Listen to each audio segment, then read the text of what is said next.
जय माँ काली, जय बाबा की। मेरे प्रिय साधकों, मेरे यूट्यूब चैनल तंत्र मंत्र और टोटके में आप सभी का स्वागत है। तो आज मैं आपको बताऊंगा कि जो लोग सबसे ज़्यादा, या मैं ये कहूँगा कि जो लोग ज़्यादा पूजा पाठ करते हैं उनके घरों में भूत प्रेत क्यों घुस जाते हैं, मतलब भूत प्रेत की दिक्कत क्यों आती है। तो काफ़ी मुझे कमेंट भी किया है, तो उन्होंने पूछा कि महाराज जी या गुरु जी, हम बहुत ही ज़्यादा पूजा पाठ करते हैं, फिर भी हमारे घर में भूत प्रेत की दिक्कत रहती है। कभी मेरे बच्चों में कोई दिक्कत आ जाती है, कभी मेरी बहन में कोई दिक्कत आ जाती है, या कभी फादर में कोई दिक्कत आ जाती है। और दूसरी बात, दिक्कत तो आती है, साथ ही साथ ये संकेत, मतलब ये कष्ट भी होता है कि जो वो भूत प्रेत है वो हर बार अपना नाम बदल के बताता है। कभी तो कहेगा कि मैं काली हूँ, कभी कहेगा मैं सवारी हूँ, या कभी कोई नाम लेगा, कभी कोई नाम लेगा। तो उससे क्या है, वो इंसान एक पागल जैसे हो जाता है कि मैं क्या करूँ, मुझे कुछ समझ में नहीं आता। तो आज मैं इसी बारे में आप लोगों के साथ चर्चा करूँगा और आपको बताऊँगा कि ये सब दिक्कतें किन लोगों के घरों में आती है।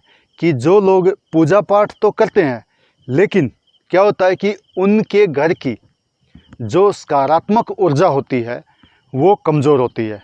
और वो सकारात्मक ऊर्जा क्या होती है कि सबसे पहले हमारे पितृदेव आते हैं।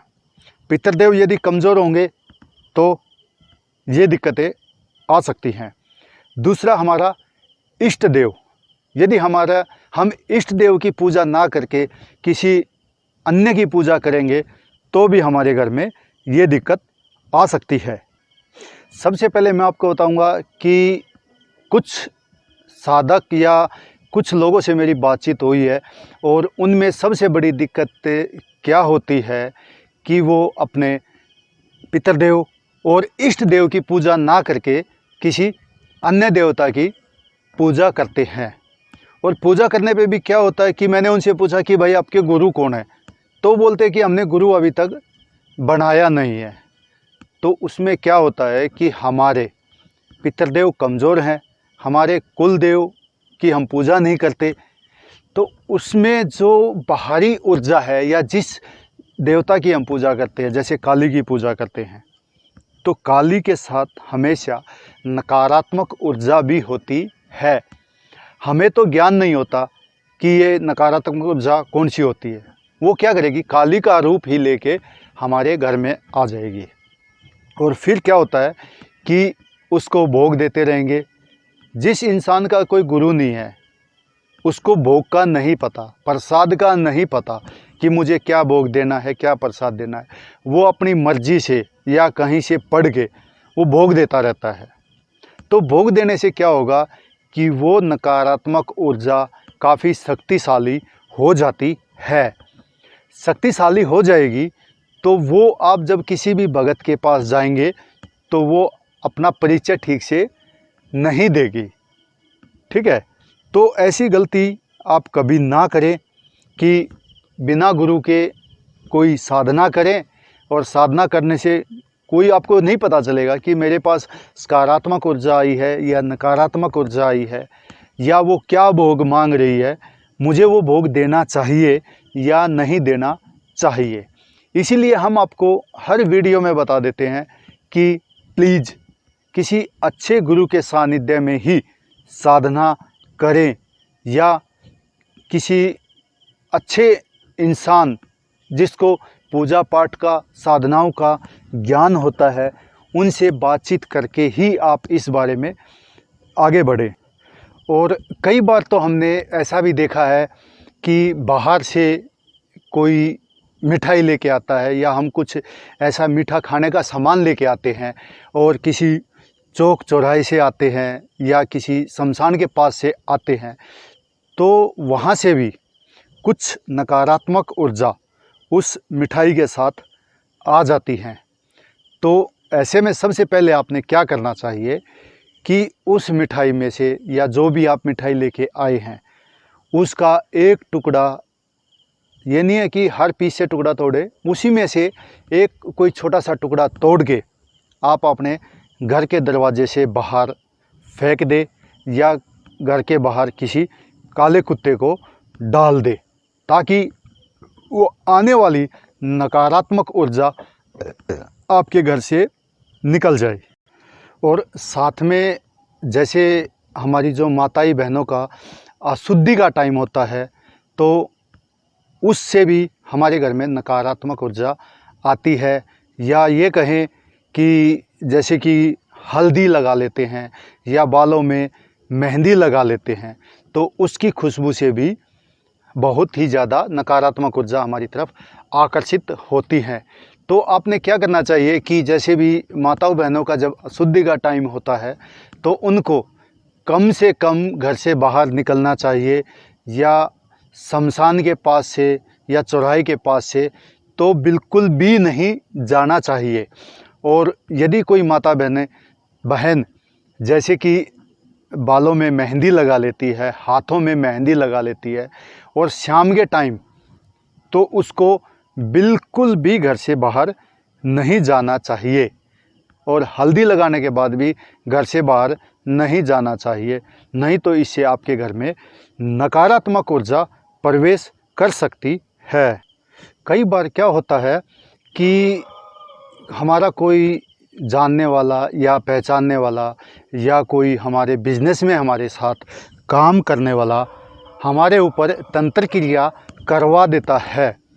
तंत्र क्रिया में उसमें क्या होता है कि उनको हमारा हर बात का पता होता है कि हम क्या करते हैं, क्या पूजा करते हैं और क्या बिजनेस करते हैं, ठीक है। तो वो किसी अच्छे तांत्रिक के पास जाके हमारे ऊपर तंत्र क्रिया करवा देते हैं। जो तांत्रिक लोग होते हैं उनके पास शमशान की क्रिया होती है, या कुछ शमशान की क्रिया में ऐसी चीज़ें होती हैं उनके पास कि जैसे भी कोई जवान लेडीज़ जिसको बच्चा अभी हो रहा था या होने वाला था, वो डेथ कर जाती है, या कोई एक्सीडेंट का केस है, ठीक है, या फिर कुछ किसी ने जैसे जल के मर जाता है या आत्महत्या कर लेता, फांसी लगा लेता है, तो वो तांत्रिक क्या करते हैं, उनको मसान क्रिया करके उनको अपने वश में कर लेते हैं।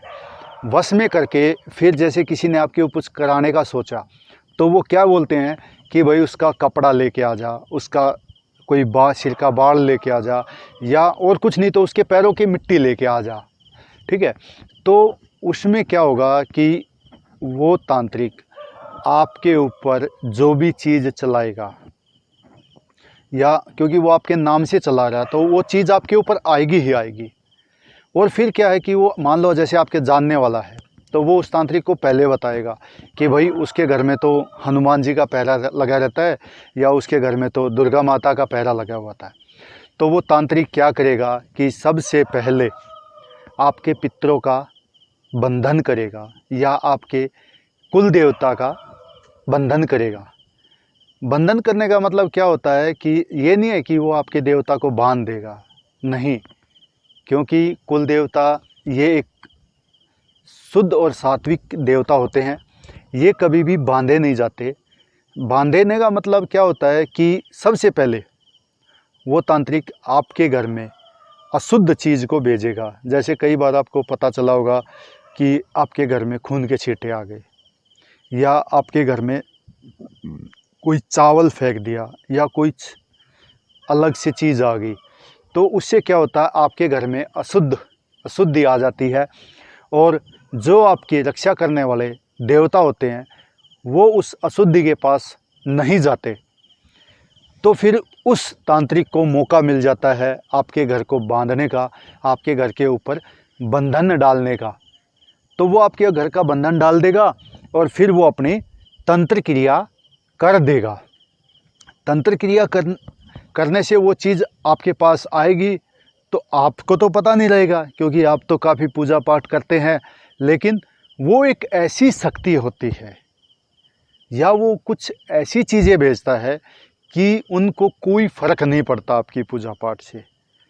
आप जैसे ही पूजा करेंगे वो थोड़ी देर घर से बाहर रहती है, फिर घर के अंदर आ जाएंगे और वो आपका झगड़ा करवाएंगे, आपके बिजनेस में नुकसान करेंगे, ठीक है। तो आपका फिर क्या होता है, विश्वास उठ जाता है कि मैं तो इतनी पूजा करता हूँ फिर भी मेरे साथ ऐसा क्यों होता है। तो उसमें सबसे पहले आपको देखना पड़ेगा कि आपके ऊपर कोई क्रिया तो नहीं की हुई या आपके ऊपर कोई बंधन तो नहीं हुआ।